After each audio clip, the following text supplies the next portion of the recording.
Bonjour, bonsoir, ce n'est pas Hermalan Bossul Bakou Rolanda Bisso na H-Media Sport. Pour la première fois, n'oubliez pas de vous abonner massivement sur la chaîne pour ne pas rater aucune de nos prochaines émissions. Comme vous le savez très bien, dans cette émission, nous parlons spécialement de l'actualité sportive, la Coupe d'Afrique des Nations, Coupe d'Afrique des Nations, la RDC vient de jouer le premier match de la compétition contre les Guépards du Bénin. On a gagné sur le score de 1-0, ni marché, ni marché. Selon certaines personnes, moi également, la prestation de l'équipe n'est pas bonne. On doit faire quoi pour améliorer? On va essayer d'analyser le match RDC Bénin, mais également on va parler sur la performance individuelle. La performance collective et équipe, la performance individuelle. Chaque joueur, performance à l'accès sur le terrain, et à la fin, tu peux se battre. Chaque joueur de côté na match donc pour la première fois que vous sentez que s'abonner, que partager, que commenter, c'est la première signe. C'est moi votre M représentateur Iram Mawissa depuis Kinshasa, la capitale de la République démocratique du Congo. C'est que ma Kambu Ezali, je vois les personnes qui nous suivent en ce moment. Je vois Papa François Katamba Otalabiso, les boss les Muntu depuis Maroc, les boss les Muntu depuis Maroc. Bon séjour à Maroc, Bambo Tebele, Bissika, Ozali, d'après tout balandanga, partout le monde, d'après Binombo, d'après Bino, Joël Noël, bonne fête, Bissika. Bozali, on va commencer avec l'analyse du match RDC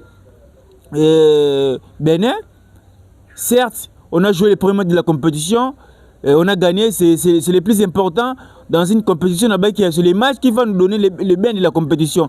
Surtout pour la contre Bénin, on va commencer à se poser des questions. Est-ce que tu as gagné Sénégal pour aller terminer avec les Botswana? On va commencer à se poser ma question. Mais on a gagné les Bénin, on a récupéré les 3 points. C'est déjà un exploit applaudi pour nos léopards. Mais là, on y est marché. Déjà, le coach avait commencé avec le système de jeu de 4-3 comme toujours. Dans la défense, mais dans Poto, il y avait Léline Passi. Dans la défense, il y avait Touanzebe, Chancel Mbemba, latéral gauche, Artima Sokou, latéral droit, Wan Bissaka. Dans le milieu de terrain, il y avait Edoka Mbe, Moutoussa, Minano Wasadiki. Puis en attaque, il y avait Bakambu, Mboukou et Théo Bongonda. Pour moi, je vois que les 11 étaient bons. Les 11 de départ étaient bons. Coach Aline va jouer au Bazarma. Aline va jouer au Sénégal qui est aligné. Parce que la majorité va jouer au Betty. Ce sont les joueurs qui mettent un barrage contre les Cameroun, contre le Nigeria. Mais il a zappé Babylon Moussous. On va essayer de parler de ça dans cette émission. Déjà, dans la première période, comment on a dit que Betaki la possession, mais si on va parler dans le papier, les RDC, les Bénin, il n'y a pas photo tout ça, les Bosso. Mais la première mi-temps, on n'arrivait même pas à monopoliser les ballons. On n'arrivait même pas à manœuvrer les ballons. Contrairement, Béninois, ce ballon, 3 passes, 4 passes, 5 passes, hormis les billes, la première période, et leur il marchait quitté. Donc, à part billes, et leur il marchait quitté, match dans la première période. Maintenant, là on y est qui peut marcher dans la première période. C'est le système de jeu. Et le fait de titulariser d'autres joueurs. Je vous avais dit que dans ce stade, il ne faut jamais titulariser Edoka Mbe, non, c'est Ligue Moutoussami. Bango Misatou, Bazaba récupérateur. Avec l'analyse de Bakofika, on avait bien dit que notre problème est lié au milieu littéraire. Mais on a des bons militaires. Problème d'Abisso, ils ont un milieu de terrain. La défense, elle était bonne. Dans le milieu de terrain, il y avait Noah Sadiki et Doka Mbe, Nassamani Moutoussami. Pour moi, le coach avait mal jugé. C'est l'une des choses qui était bien, c'est le fait de titulariser Doka Mbe, Moutoussami, Noah Sadiki. Et ça, pratiquement impossible. Non, Edoka c'est un joueur bon, offensivement, un peu défensivement. Mais il est pire mais défensivement parce qu'il y a des racistes. Contrairement avec Moukao, on a club à combien il y a des fois comme 10. Mais moi, j'étais étonné, il y a mon entraîneur avant si Moukao soit Gali Kakuta parce que Moutaninga soit pena, Inga la pena Moussala le roi mener des le roi bête équipe, c'était Marius Trokes, Aza forfait Moutayo remplacé Nani. Gali Kakuta. Donc si Gali Kakuta n'était pas à mesure d'être titulaire, selon l'entraîneur, il fallait titulariser Moukao. Donc on a mal jugé. Premier habitude Zaki, lié au milieu du terrain. C'est une première période. Tu bête vraiment de l'autre côté. Le coach avait vite compris que il faut Nabimisa et de KMB pour faire monter Mukau. Vous allez comprendre que tant Mukau a massé la deuxième période, équipe est vraiment temporisée, à maîtriser le milieu du terrain. Donc il y a dispatché ma passe. A dispatché ma passe. Tant entré à Mukau. Donc entré à Mukau, deuxième période, est un peu calme. Raison pour laquelle tu le problème le business dans le milieu du terrain. Mais on a des bons militaires. Moutousami, non, ça dit que ce sont des titulaires. Actuellement, ce sont des titulaires. Mais Bangon Balé, c'est purement défensif, c'est récupérateur. Maintenant, il faut chercher un milieu de terrain qui sera beaucoup offensif. Actuellement, Gali Kakuta, un peu Mukau. Parce que Gali Kakuta est vraiment purement offensif. Mais vu que son âge, je ne pense pas que le coach a comme titulaire, là où il y a Mukau, il y a Edo KMB. Maintenant, si on prend dans le profil de Mukau et Edo KMB, le joueur qui mérite d'être titulaire, au Akoko animé, c'est Ngale Mukau. C'est Ngale Mukau. Donc, et là, c'est qui est tombé, tu as vraiment bien été. Pour la première période, la deuxième période, tu as bien été. Mais, place vraiment au Bénin, tu as bien été dans la première période. Et ça qui, les faire auxiliariser, nous à Sadiki, Moutousami, né Edo KMB. C'est là où on me la maté. C'est pas purement défensif. Il faut chercher un joueur qui est un tout petit peu offensif. Les coachs avaient vite compris. Raison pour laquelle la deuxième période, la 55e minute, Abimisi, Edo KMB, Amatisi, Mukau. Pour me dire que Mukau a temporisé un match. Mukau a temporisé un match. Même quand on avait joué contre le Cameroun, na barrage, comme il faut normalement le coach doit laisser Edo KMB. Contre le Cameroun, Milezaki, Moutousami, Piquel, Ezaki Piquel, Noah Sadiki, na Moutousami. Normalement, le coach doit laisser Mukau sur les bancs. Charles Piquel sur les bancs. Pour contre le Cameroun, Atilerzaki, Noah Sadiki, Moutousami, na Piquel. Bon, 3, c'est un militaire défensif. C'est un Kangi. Contre le Nigeria, le coach doit laisser Piquel sur les bancs pour faire jouer Ngale Mukau. Bon, que contre Nigeria, tu bêtes qui? Tu bêtes 10 passes, 8 passes. Nigeria, ça va l'été. Parce qu'on avait un Mukau qui dispatchait les ballons. Après la montée de Edo KMB, tout le monde Edo KMB côté mon rythme wana. Yango toni to lobaki problème la biso ezaka ligne militaire. On va commencer à se poser des questions et c'est notre raté pour Anine Bakamba raté. Mais le ko essaie de chatter ezaka militaire. Un joueur comme Bakambo, il y a l'ingabala profondeur. Vous avez des militaires ou après c'est pas cité. Un meneur de jeu ou après c'est pas cité. Comment on doit jouer? Comment on doit évoluer notre jeu? C'est pratiquement impossible. C'est pratiquement impossible. Donc, c'est que le coach doit améliorer ou bien modifier pour les prochains matchs. Parce que les prochains matchs, c'est contre les Lions de la Teranga du Sénégal. C'est que le coach doit modifier. Pour moi, c'est le milieu du terrain. Mukawaza, pour Nangaza, candidat moko sérieux pour être titulaire dans la compétition Mukau. C'est Gali Kakuta. Avec le roi Mukau, jeune, physiquement fort, il peut jouer 90 minutes à une titulaire. Mais actuellement, Ménard est juste aux Anaïsa Gali Kakuta, purement offensif Gali Kakuta. Mais alors, physiquement fort, peut-être 80 minutes. Maintenant, Moutou a probablement favori pour être comme un Ménard de chez Sengalé Mukau. Pour moi, Mukau est titulaire. Devant Edo KMB. Ceux qui ont ça pour Edo KMB. Ceux qui vont être Sadiki. Na Moutousami abisa moko po bese Edo KMB mais ça dit que Moutousami match monte au monde ça performance exceptionnelle mais Edo KMB il faut s'en reléguer là-bas attends quand Sénégal à l'instant de Marty Edo KMB tout le monde qui était mais il y a des problèmes joueur à animer chez tout le monde qui était des récupérateurs comme toujours non ça dit qui na Moutousami donc le coach doit changer le meneur de jeu. Donc, joueur encore quoi animer jeu. Parce que quoi animer jeu, on a le meneur de jeu, le football actuel, les Allemands peuvent souhaiter qu'il faut qu'on ait 10. 6 peut qu'on ait G. Mais si actuellement, si c'est on a on peut mettre ça passe. Nous droit tout ça pour mettre ça passe. Asa jouer encore animer j'étais. Mais football est changé. Si peut mettre G. Jouer le Kamavinga mettre sa équipe. Avec sa équipe.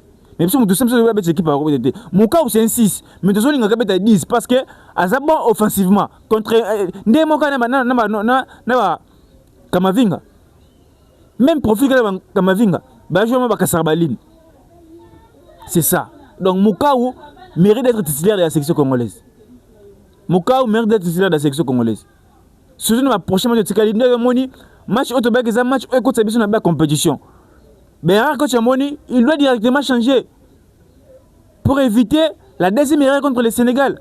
En cas d'une défaite contre le Sénégal, ça peut aussi bouleverser le schéma ou bien ça va démoraliser la mentalité de nos joueurs. Donc, ce qu'on peut dire en bref, c'est ça, sur la performance de l'équipe, et là on y est marché quitté, là on y est marché quitté. Pour moi, tant qu'analyste, notre problème est lié au milieu du terrain. Ce n'est pas la défense ou l'attaque, notre problème est lié au milieu du terrain. Le coach doit juste arranger le milieu du terrain, vous allez voir qu'on va faire des prestations exceptionnelles. Contre le Togo, si je ne me trompe pas, contre le Soudan, ici à Kinshasa, on avait gagné combien? 1-0. Tout le monde qui m'a comme 10, n'a pas cette équipe. Contre le Nigeria, tu as Nigeria, ballon, Nigeria, aussi, 10 passes, 12 passes. Mouka comme 10. Mais je ne comprends pas comment laisser Mouka sur les bancs pour mettre un Doka Aimé qui est purement défensive. C'est pratiquement impossible. On est qui assez concerne les problèmes autrement dans le lot. Et là, coach Robon s'en dit mais ce qui concerne la performance individuelle, je ne sais Betty, même na fait un match, homme du match, Théo Bongonda, à l'objet on a mal joué. On n'attendait pas commencer la compétition de manière oyo. On a Betty. Alors bien, qu'on a mal joué. C'est bien bien. Ben a dominé Bissou. Maintenant, sur le performance individuelle, on va commencer avec Dimitri et Léon Passy. Moi, je suis sincère, je vous dis ce qui est vrai. Selon moi, Ira Mawissa, Ngai po Ngai, Mouta mérite aux titulaires et za Epolo.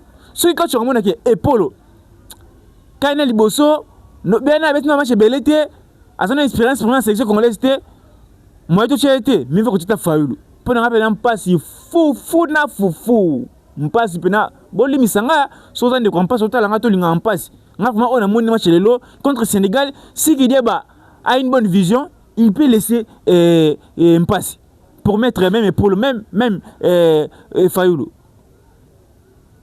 mpasi fou na fou et le ko bimela kezo bimela bana ko kangazo kimayo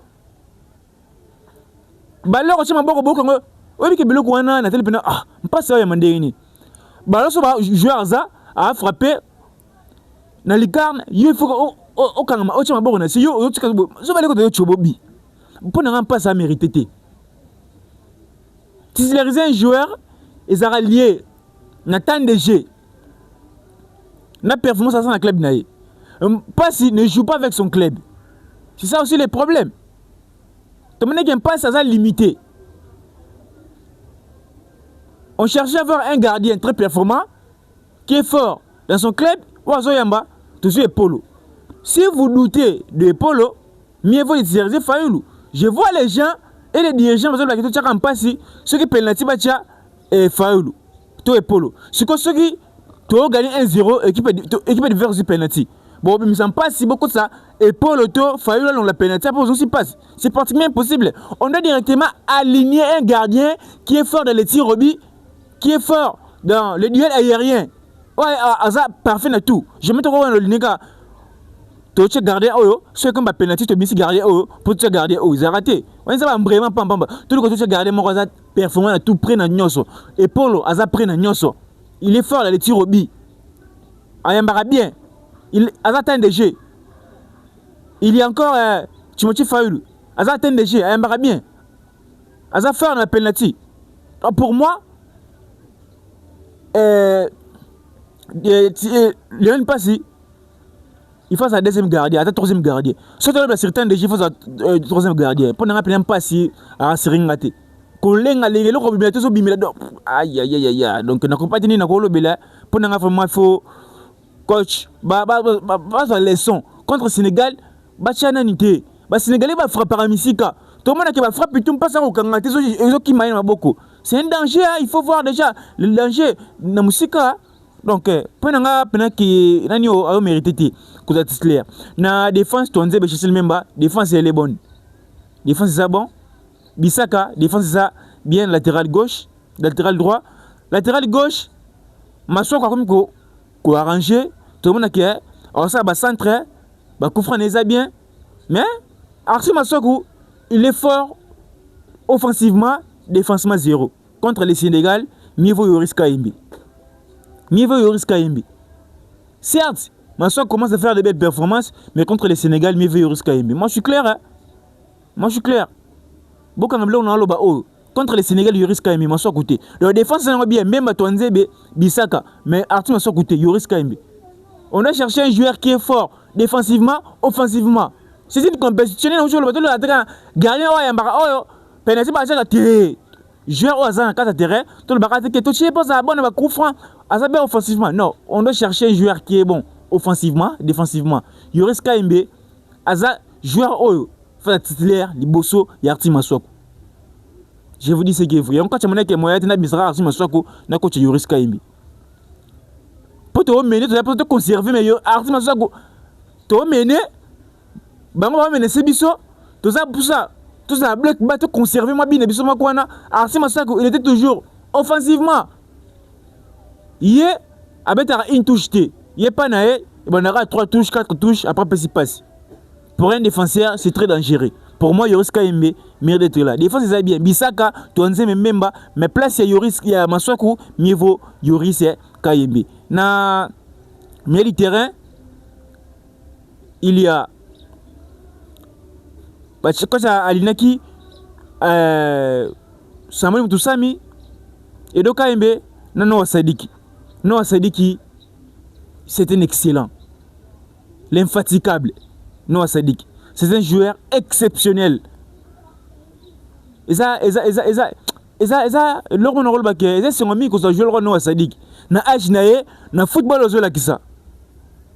Il vient récupérer les ballons, aux maintenant ballon. Il est fort défensivement, offensivement aussi. Noah Sadik, il a fait un match exceptionnel. Et le rang on a aussi ngaya bongisa po nini ko tirer. On a un problème sérieux. Avec lui aussi. Il faut pas travailler sur Yango, à frapper à côté. Au cas où on frappe, il faut frapper. Tout le monde va Zimbabwe. Même Bénin. Attends, on frappe quel écolo, mais il faut frapper. Besoin de frapper à rater. C'est déjà un danger pour nous. Il faut te frapper à cas. Te frapper à cas. Non, ça dit que non, si on frappe à cas. On a une occasion de frapper. Molingo Balko tout donc. Au PS parce que nous avons beaucoup de têtes hors jeu. Mais ça ne fera pas que peut-être les habits hors jeu les latés. Donc, nous ça dit qu'ils ont bon vraiment c'est un joueur exceptionnel. Mais là on sait à frapper quand à mon rapoto. À mon rapoto frappe.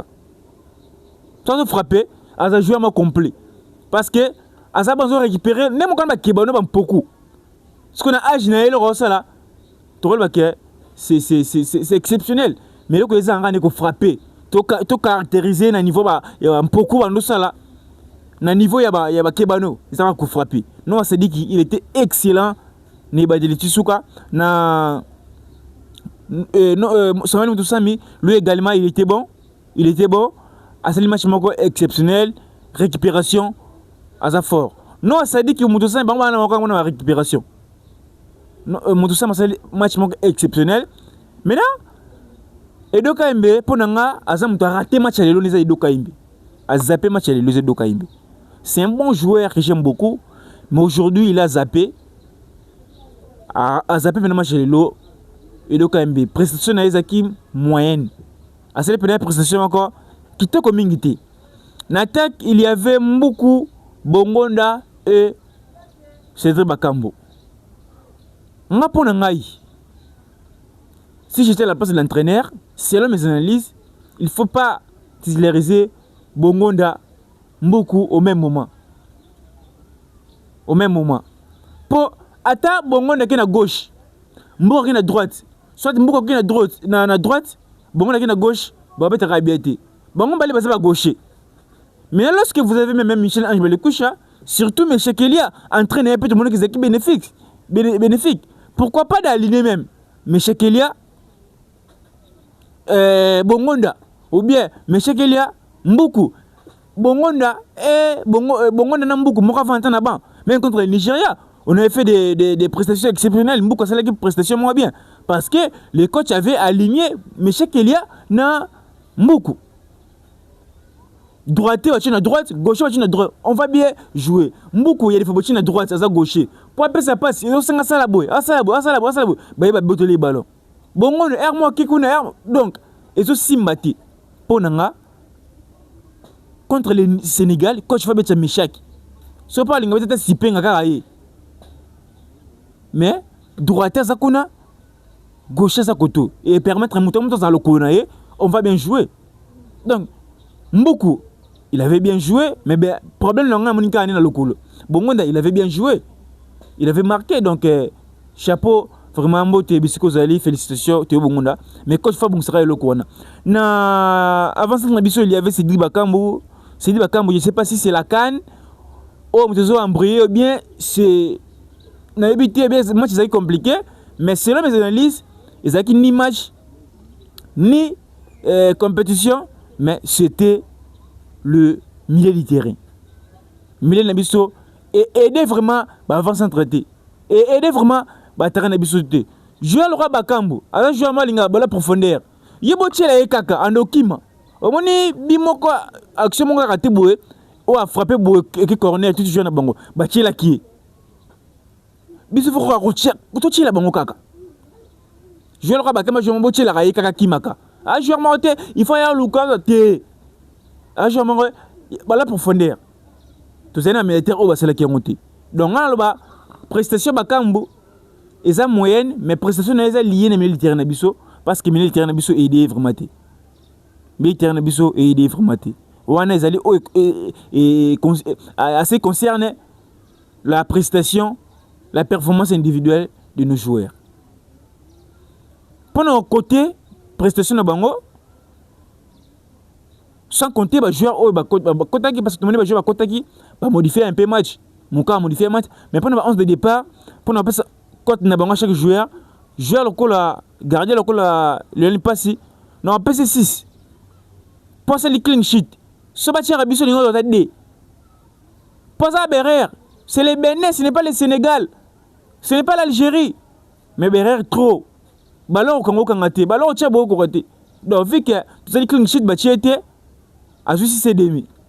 Chancel Memba 7, Tonzebe 7, Arti Maswaku 7, Bissaka 7. Parce que défense n'a besoin de 7. Moutaro c'était des mes artistes Maswako. Parce qu'après cette passe décisive, il était aussi bon. Malgré tout, défensivement, 0. Défense n'a besoin de 7. Mais le terrain, non, ça dit qui 8. Moutoussa mis 7. Sur 10. Et donc, KMB, 4 sur 10. Il a foutu aujourd'hui. Dans le terrain, non, ça dit qui 8 sur 10. Moutoussa mis 7 sur 10 et donc il y a 4 sur 10. Ce qui veut dire que Mouka on a compté Mouka 6 parce que entraîneur tout le monde qui a temporisé un peu équipe. Attaque Nebiso Bongonda 7, Mbuku 6, Bakambu 5. Donc bon monde qui Moutumongo a joué dans 9T. Moutoua a joué 9 sur 10 et ça nous Sadiki. Bongonda sauf B. N'a reçu peut-être 5. Et là, ça n'est pas ma 7, ils habillent. Donc, à part Moutou a marqué, ce n'est pas nommé meilleur homme du match, National Sadik. Donc, nous rôle de Bongo, en bref, Moutou a échoué. Pour Bongo, tu vas 7, 8, 2 bateaux va échouer, et ça, on passe ici, n'est pas KMB. On passe vraiment mérité. Donc, c'était ça. L'analyse du match RDC Bénin. On doit rester focus. On va jouer les 27 à partir de 16h contre le Sénégal. Un match important pour nous aussi contre le Sénégal. Donc on doit préparer les choses en conséquence. Le coach doit trouver déjà Herrero et Salami à modifier. Il doit utiliser la méritocratie. De titulariser les joueurs qui méritent. Tout le bâti que oh, expérience. Paul Wana, dans ce sens, il est capitaine. Mais ça, on a 20 ans. C'est-à-dire que c'est une expérience, c'est une mentalité, mon gars, il va guerrier. Pourquoi pas de l'utiliser aussi avec passe donc c'était ça, on doit rester focus, on sait que même si on a fait une prestation moyenne, ça peut arriver aussi, c'est le football, on doit arranger contre le Sénégal et le Botswana pour penser à autre chose. Donc c'était moi votre humble présentateur Iram Aouissa depuis Kinshasa, la capitale de la République démocratique du Congo pour la première fois. N'oubliez pas de vous abonner sur la chaîne pour ne pas rater aucune de nos prochaines émissions. Donc pour la première fois, vous sentez qu'on s'abonne, qu'on partage, qu'on commente. Les boss les montent depuis Maroc, n'a pas si moté maman Sylvie Malonga, papa François Katamba depuis Canada, n'a pas si moté Sergio Kassongo depuis Malawi, bamote belé, bonne fête Nabino, Joël Noël Bissika Bozali. On se retrouve à la prochaine pour une prochaine émission. Quant à moi, je vous dis au revoir.